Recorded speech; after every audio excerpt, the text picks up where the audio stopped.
Di akidah yang kita pelajari sebelumnya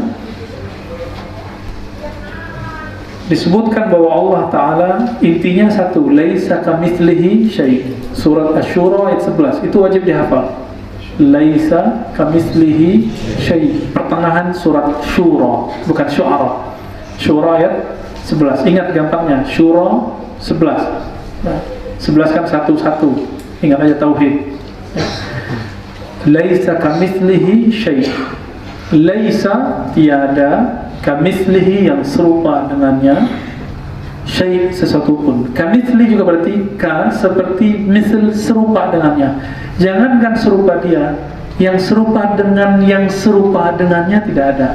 Ada orang mirip saya, terus orang mau bilang, Ustadz Musa ini jangankan mirip saya, mirip sama orang yang mirip saya juga nggak mirip, nggak sama. Nah, berarti jauh dari misl. Misl itu naruhnya di sini, permisalan analog. Maksud ayat itu adalah Allah itu jauh dari jangkauan otak, tapi bisa dijangkau pakai kalbu. Apa dalilnya? Fafirru ilallah, itu lari-lari. Yang sudah pernah sa'i ketemu Allah enggak? Yang sudah pernah tawaf ketemu Allah enggak? Enggak. Terus apa yang mau kita ketemu? Batu namanya Ka'bah, ketemu bukit Safa dan Marwah. Lalu fafirru ilallah itu apa? Sama dengan perkataan Nabiullah Al-Khalil, Nabi Ibrahim, inni muhajirun ila Rabbi, aku hijrah kepada Rabbku. Allah bertempat nggak? Kalau Allah bertempat, kita bisa hijrah ke tempat itu. Itu hijrah, move. Tapi bisa nggak? Kalau sebutkan Allah di mana, nanti kita bisa cari. Tapi kalau Allah itu tidak perlu tempat, karena dia bukan jism, bukan benda, bukan arad, bukan sifat, bukan keadaan, maka Allah tidak perlu ada tempat. Nah, itu intinya kemarin. Kalau sudah ada tempat, nah contoh saya duduk, saya di atas kursi apa di bawah? Nah, ini namanya ulu, jihatul ulu. Karena Allah itu sudah ada sebelum arsy, maka ketika ada ayat Ar-Rahman al-Arsy istawa, kita iman. Allah bersemayam di atas arsy, kita iman. Namun gak usah dibayangkan di atas atau di bawah, kiri apa kanan. Membayangkan itu disebut dengan mukhayyil musyabbih atau mujassim. Nah, mujassim paling. Mujassim itu yang mensifatkan Allah dengan karakter-karakter benda. Apa sifat benda? Coba bayangkan buku tapi tidak di satu tempat. Mulai panas nih kepalanya nih ya. Bayangkan buku tapi nggak di satu tempat, bisa nggak? Bayangkan seseorang tapi tidak di mana-mana. Mungkin?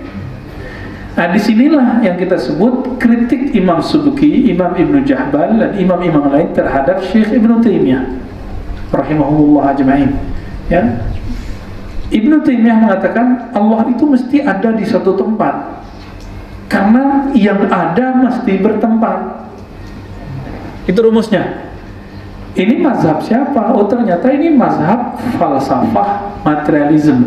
Jadi disinilah kemudian Ibnu Taimiyah mengharamkan filsafat, tapi terjebak pada filsafat. Paham di situ? Ya, ini yang dipakai oleh kawan-kawan Salafi. Kita Salafi juga, tapi Salafi manhajnya ulama mazahib arba'ah dan ulama Abdul Hasan Asy'ari, Maturidi, Tahawi. Kalau yang sesama dengan Ibnu Taimiyah itu adalah subkinya, kita ikut imam subkinya. Nah, jadi ternyata salaf itu bisa diperebutkan tuh ya. Tinggal buktiin sanadmu mana, gitu. Oke, teman-teman semua, ikhwan akhwat fillah. Jadi ketika Ibnu Taimiyah mengatakan itu, lalu kemudian membuat 3 tauhid, uluhiyah, rububiyah, asma sifat, yang tidak pernah dikatakan oleh satu ulama sahabat pun, tidak pernah dikatakan oleh ulama tabi'in pun, tidak pernah dikatakan oleh ulama khalaf pun, kecuali Ibnu Taimiyah. Imam Ahmad tidak pernah mengatakan itu. Lalu ini dari mana? Ini yang disebut istiqra. Istiqra itu lawan dari qiyas. Ini bagian dari ilmu mantik. Katanya mantik haram.